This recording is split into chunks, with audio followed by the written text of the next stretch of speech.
स्वागत है दोस्तों आपका लेट्स एक्सेलरेट में। मैं हूं तारिक। तो अगर आप बिल्कुल नए हैं, आपने कभी यूज़ नहीं किया है एक्सेल, तो आपको चिंता करने की ज़रूरत नहीं है क्योंकि आप अब हमारा वीडियो देख रहे हैं। तो इस वीडियो में हम बहुत सारी चीज़ें डिस्कस करेंगे, वो भी लेटेस्ट वर्जन के साथ जो है एक्सेल 2019। तो 2019 में क्या-क्या नया है आपको अप टू डेट रखने के लिए, और पूरी सीरीज़ हम इसमें डिस्कस करेंगे, शुरू से लेके चलेंगे ताकि आपको कहीं भी दिक्कत ना हो। और हम बिल्कुल शुरू से, क्योंकि आज पहला दिन है यानी पहला वीडियो है, तो ये हम एक्सेल की एनाटॉमी का पार्ट 1 लेके आए हैं। इसमें मैंने काफ़ी इसको मैंने पार्ट में इसलिए डिवाइड किया है क्योंकि ये बहुत ज़्यादा लंबा हो जाता अगर मैं इसको एक ही पार्ट में रखता। और हमने कुछ इम्पॉर्टेंट चीज़ें जिनके बारे में आज हम डिस्कस करेंगे, तो वो मैं एक बार आपको हाईलाइट दे देता हूँ कि आज हम जानेंगे एक्सेल के बारे में कि एक्सेल होता क्या है, क्या क्यों यूज़ होता है इसका। और फिर हम जानेंगे रिबन के बारे में कि रिबन क्या होते हैं, और हम इनको हाइड कैसे कर सकते हैं या फिर हम इनको शो कैसे कर सकते हैं। तो ऑटो हाइड और शो को भी हम इसके अंदर जानेंगे। और इस वीडियो में हम ये भी जानेंगे कि सेल क्या होते हैं, एक्सेल में सेल का क्या यूज़ होता है, और इसके अलावा हम जानेंगे कॉलम लेटर्स और रो नंबर्स के बारे में भी।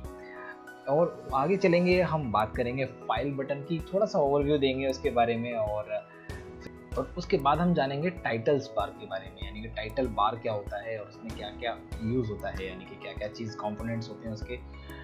उसके बाद हम बात करेंगे हॉरिजॉन्टल और वर्टिकल स्क्रॉल बार की, और उसके थ्रू हम पता लगाएंगे कि हमारा डेटा कैसा है। और इसके बाद हम जाएंगे नेम बॉक्स के बारे में, छोटा सा ओवरव्यू हम लेके बात करेंगे नेम बॉक्स की। फिर हम आएंगे पेज व्यू बटन में। और दोस्तों उसके अलावा जब हम पेज व्यू बटन, यानी कि हम कोई भी रिव्यू जो प्रिंट में देखते हैं उस व्यू में जाते हैं, तो आपने नोटिस किया होगा कि कुछ डॉट्स आ जाते हैं यहाँ पर, मतलब जहाँ भी आपको डॉट्स दिखेंगे वो डॉट्स आ जाते हैं। तो हम उससे कैसे छुटकारा पाए, हम उसके बारे में भी स्टार्ट करेंगे। तो ज़्यादा टाइम ना बर्बाद करते हुए चलिए स्टार्ट करते हैं।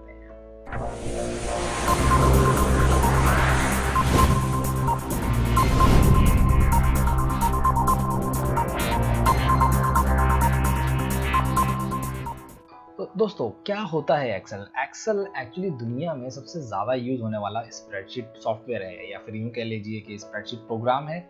और ये माइक्रोसॉफ्ट ऑफिस सूट का ही एक पार्ट है। एक्सेल से कंपटीशन करने के लिए काफ़ी सारे सॉफ्टवेयर आए हैं और चल भी रहे हैं, बट वो एक्सेल के लेवल को बीट नहीं कर पा रहे हैं क्योंकि एक्सेल काफ़ी पुराना हो चुका है। लोटस जो सबसे पहले लॉन्च हुआ था, उसके बाद से इसने इतना इम्प्रूवमेंट कर लिया है कि ये बहुत ज़्यादा ज़बरदस्त हो चुका है। इसकी खासियत ये है कि ये वर्सेटाइल होता है, ये बहुत ज़्यादा डिसीजन मेकिंग टूल है। आप इजीली कैलकुलेशन कर सकते हैं इसके अंदर, और ये वर्ल्ड स्टैंडर्ड पर फेमस भी हो चुका है। और इसमें आप न्यूमेरिकल कैलकुलेशन कर सकते हैं, आप लेटर्स टाइप भी कर सकते हैं। देखिए कितना यूज़फुल हो जाता है ये, और नॉन न्यूमेरिक एप्लीकेशन का भी ये काम कर देता है। मतलब बहुत सारी चीज़ें आप इसके अंदर कर सकते हैं। आगे बढ़ते हैं और बात करते हैं कि वर्कबुक क्या होती है और वर्कशीट्स क्या होती हैं।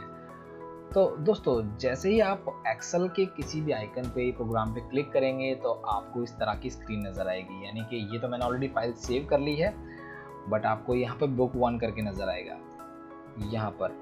तो जब ये बुक 1, जो ये आपको ये जो एरिया, ये जो विंडो आपको नज़र आ रही है, यही कहलाती है वर्कबुक। जो एक्सेल में हमें जो काम करना होता है वो वर्कबुक के अंदर ही करना होता है। तो आप एक ही बार में, यानी कि एक टाइम में काफ़ी सारी वर्कबुक खोल सकते हैं, इस पर काम कर सकते हैं। पहले ये नहीं होता था। तो एक एक्सटेंशन भी बता देता हूँ कि जो एक्सेल फाइल जो सेव करेगा वो .SLSX में सेव करेगा।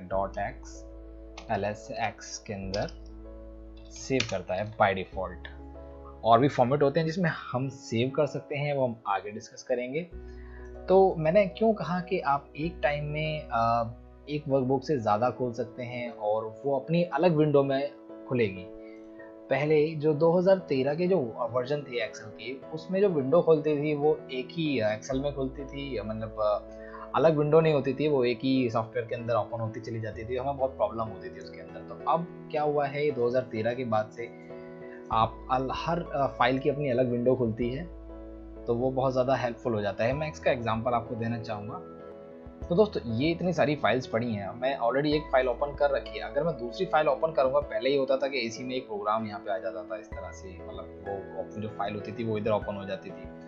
पर 2013 के बाद से ये फीचर हमें अलग से ओपन हो गया है। यानी कि मैं जैसे ये बुक वन अब मैं खोलने वाला हूँ, तो देखिए बुक वन अलग से अपना ऑप्शन देगी, यानी कि अब उस फाइल का इससे कोई मतलब नहीं है। देखिए बुक वन है ये, और ये हमारी है एक्सेल एनाटॉमी का।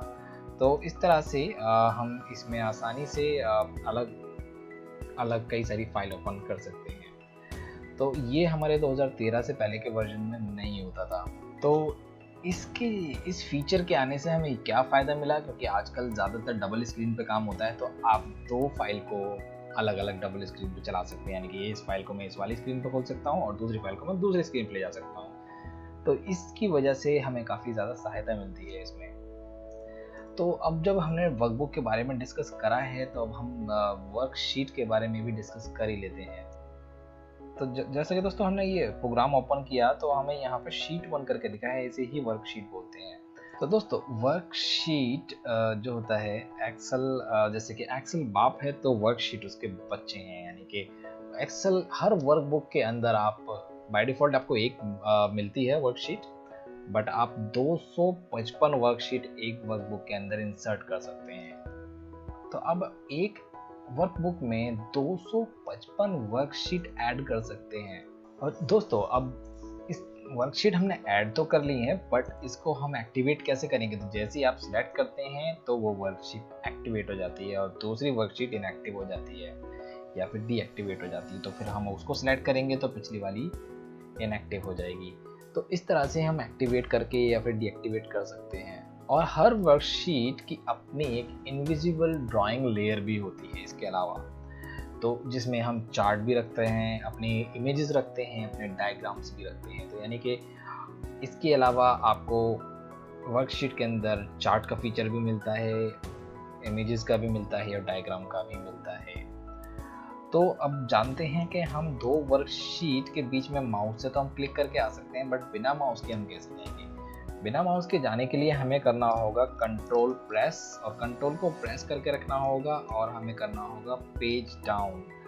जैसे ही हम कंट्रोल पेज डाउन करेंगे तो हम फिर कंट्रोल को होल्ड करके आप पेज डाउन करते चले जाइए और आप टॉगल करते जाएंगे। अब हम आगे तो आ गए हैं, हम पीछे कैसे जाएंगे?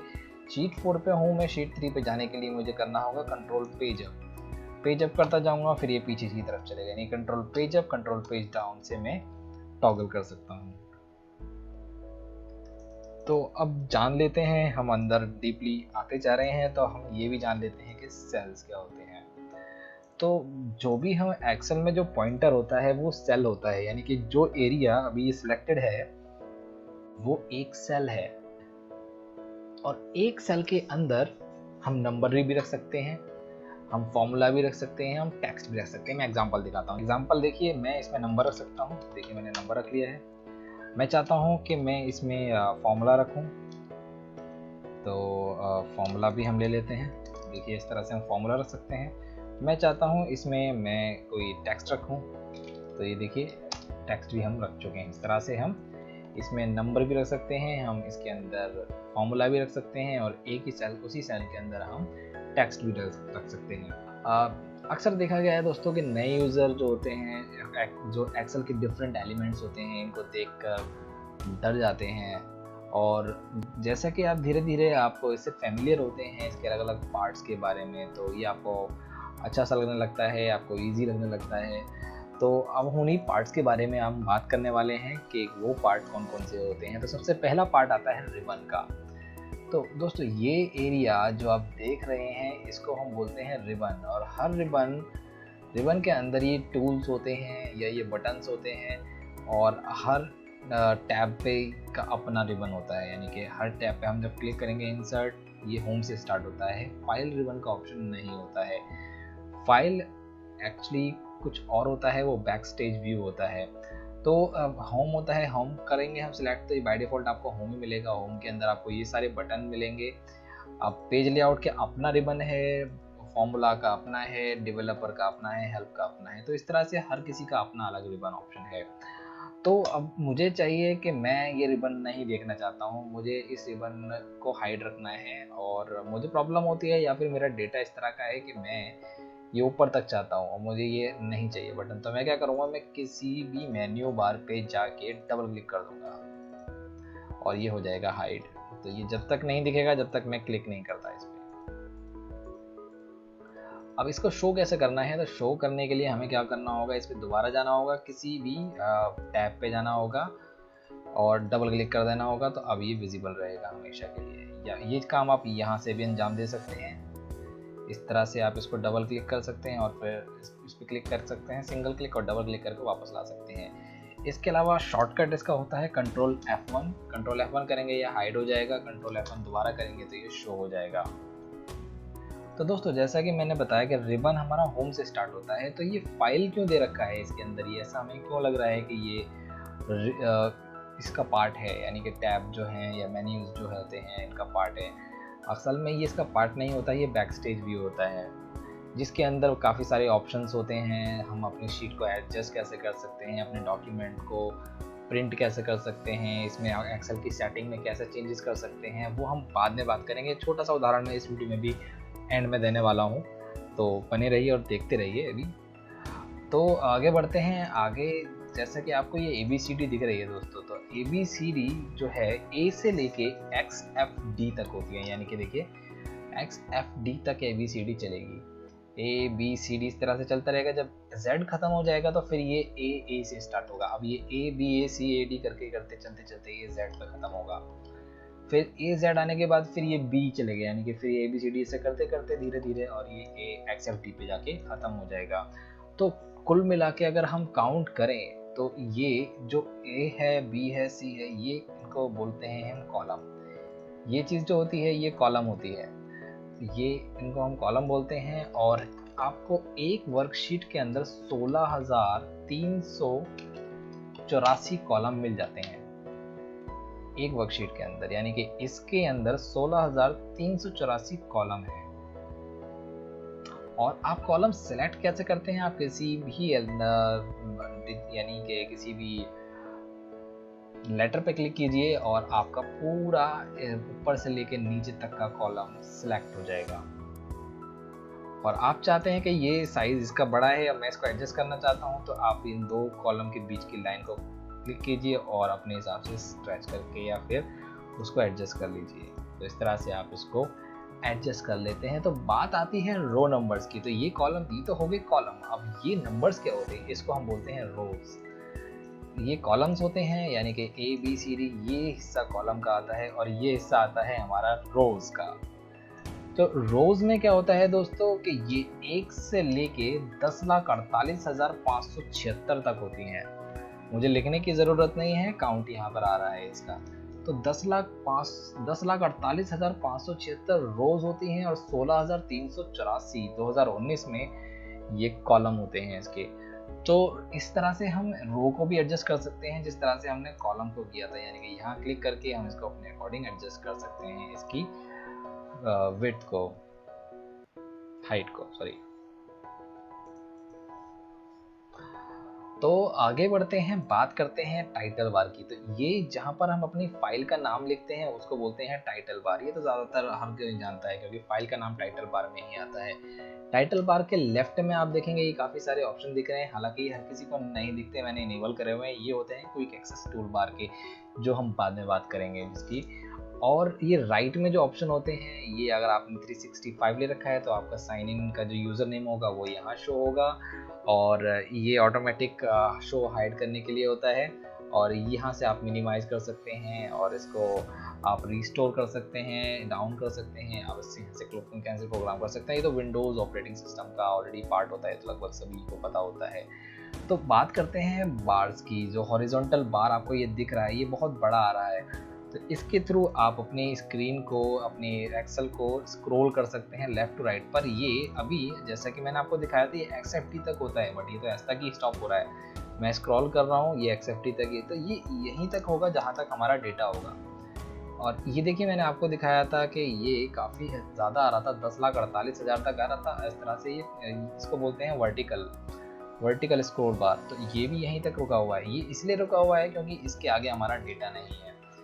तो अब जैसे कि मैं थोड़ा सा आगे बढ़ता हूँ, मैं यहाँ पे लिख देता हूँ, डेटा डाल देता हूँ, मैं कुछ भी लिख देता हूँ, यानी कि इस तरह से आप देख रहे हैं। तो अब यहाँ पे आप देखेंगे कि जो हमारा हॉरिजॉन्टल स्क्रॉल बार था ये छोटा हो गया है। इसका मतलब ये है कि अब हमारे कॉलम ज़्यादा हैं, यानी कि हमारी फाइल में कॉलम ज़्यादा है। तो आपको जब ये स्क्रॉल बार, ये वाला हॉरिजॉन्टल स्क्रॉल बार छोटा दिखे तो आप समझ लीजिए कि फाइल के अंदर कॉलम ज़्यादा है। और अब देखिए मैं इसका लाइव एग्जांपल दिखाता हूँ। मैंने जो ऐड किए थे मैं ये सब हटा देता हूँ और मैं करता हूँ यहाँ पे फाइल सेव। अब देखिए ये बड़ा हो गया। इसी तरह से हमारा यहाँ पे कॉलम के लिए भी अप्लाई, रो के लिए भी अप्लाई होता है। मैं नीचे जाता हूँ, मैं यहाँ पे 5 लिख दिया तो अब देखिए ये रेंज हमारी बढ़ चुकी है। तो अब देखिए कितना छोटा हो गया ये। अब मैं क्या करूँगा, मैं जाऊँगा सबसे नीचे वाले को डिलीट कर देता हूँ और सेव करता हूँ। तो देखिए ये फिर बड़ा हो गया। तो इससे हम अंदाज़ा लगा सकते हैं कि हमारी फाइल में कितना डेटा पड़ा हुआ है। बात करते हैं हम नेम बॉक्स की। तो दोस्तों अब मैं आपको एक चीज़ और बता देता हूँ कि देखिए हर सेल का अपना एड्रेस होता है और बहुत ज़्यादा हेल्पफुल भी होता है वो एड्रेस उस सेल तक पहुँचने के लिए। तो जैसे कि मैंने सेलेक्ट किया हुआ है तो जी कॉलम सेलेक्ट किया हुआ है और 6 रोज है तो G6 इसका एड्रेस हो गया। तो ये यहाँ पे हमें नेम बॉक्स के अंदर दिखेगा। तो नेम बॉक्स के अंदर हम एड्रेस देख सकते हैं यहाँ से। इसके अलावा हम इसको नाम भी सेव कर सकते हैं। तो अब मैं इसका नाम दे देता हूँ, जैसे H1 है, H1 का नाम दे देता हूँ मैं माई सेल। तो इसमें जैसे आप अगर स्पेस देंगे तो ये नहीं चलेगा। देखिए एरर भी दे रहा है, you must enter a valid reference.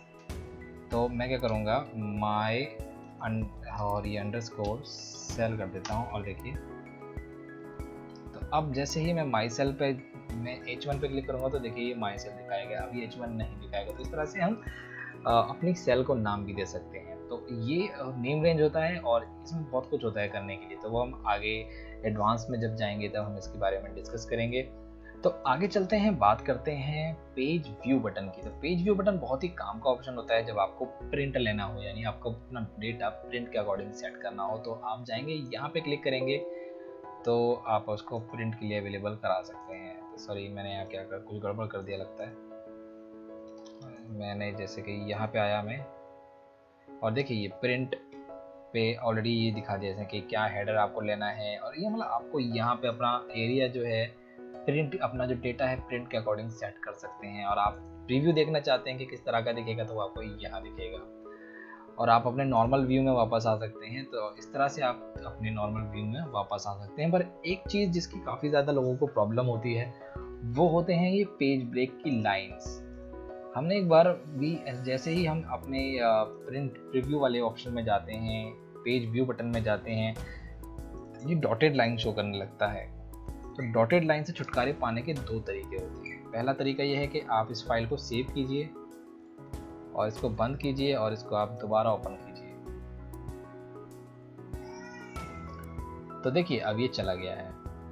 दूसरा ऑप्शन ये होता है, अब मैं पहले इसको एक्टिव कर देता हूँ। ये देखिए ये प्रिंटर मैंने कनेक्ट नहीं किया हुआ है, इस वजह से शो नहीं कर रहा है। मैं कुछ लिख देता हूँ, चेंजेस करके करूँगा तो ये हो जाएगा। ये देखिए मैं यहाँ पे आ गया हूँ और अब मैं दोबारा इसमें वापस जाता हूँ तो ये डॉटेड लाइन पे आने लगी। मैं इसे परमानेंट छुटकारा चाहता हूँ तो मैं जाऊँगा फाइल के अंदर, फाइल में आने के बाद में ऑप्शंस के अंदर जाऊँगा, ऑप्शंस के अंदर आने के बाद में एडवांस में जाऊँगा और एडवांस में सबसे नीचे स्क्रॉल करता चला जाऊँगा। तो मुझे यहाँ पे दिखेगा display option for this worksheet और यहाँ पे आ रहा होगा शो पेज ब्रेक्स। तो मैं इसको अनचेक करने के बाद ओके क्लिक करूँगा तो ये देखिए चला गया, छूमंतर हो जाएगा ये। तो इस तरह से हम इस पेज ब्रेक की जो डॉट्स होते हैं, जो लाइंस होती हैं, इनको हटा सकते हैं। तो दोस्तों ये था हमारा पार्ट 1 एक्सेल एनाटॉमी का। और भी बहुत सारे टूल्स हैं, बहुत सारे एलिमेंट्स हैं जिसके बारे में हम बात करेंगे। तो आज क्योंकि ज़्यादा देर हो चुकी है तो अभी के लिए तो हमें विदा लेनी होगी और अगले वीडियो में हम और ज़्यादा डिटेल्स में बहुत सारी चीज़ों के बारे में डिस्कस करेंगे। तो आज जाने से पहले मैं आपको, क्योंकि ये सीरीज़ थोड़ी सी अलग है, तो इस सीरीज़ में हम आपको टास्क देंगे। आज आपके 3 टास्क मैं देने वाला हूँ, 4 कह सकते हैं। आज मैं 4 टास्क देने वाला हूँ। तो टास्क एक ये है कि आपको हमें कमेंट सेक्शन के अंदर बताना है कि हमारा वीडियो आपको कैसा लगा, ये ज़रूर बताइए। और कमेंट सेक्शन में आपको हमें ये भी बताना है कि आप 2 शीट के बीच में टॉगल करने के लिए कौन सी शॉर्ट कमांड का यूज़ करेंगे। और दूसरा सवाल ये है कि आप अपने इस रिबन को इसको हाइड और शो करने के लिए कौन सी शॉर्ट कमांड का यूज़ करेंगे। और चौथा टास्क आपका ये है कि ये अगर आपको वीडियो अच्छा लगा है तो आप हमारे वीडियो को लाइक कीजिए और आप पूरी सीरीज़ देखना चाहते हैं तो आप हमारे चैनल को सब्सक्राइब कीजिए। अगर आप यूट्यूब पे हमारा वीडियो देख रहे हैं, अगर आप फेसबुक पे हमारा वीडियो देख रहे हैं, तो आप हमारे चैनल को लाइक कीजिए, फॉलो कीजिए और हमें बताइए कि कैसा वीडियो लग रहा है आपको, ताकि हम अगला जो वीडियो हम लेके आने वाले हैं वो और भी दमदार और भी मज़ेदार बनाएं। तो चलिए दोस्तों, यही था आज के लिए और देखते रहिए let's accelerate. Thank you very much.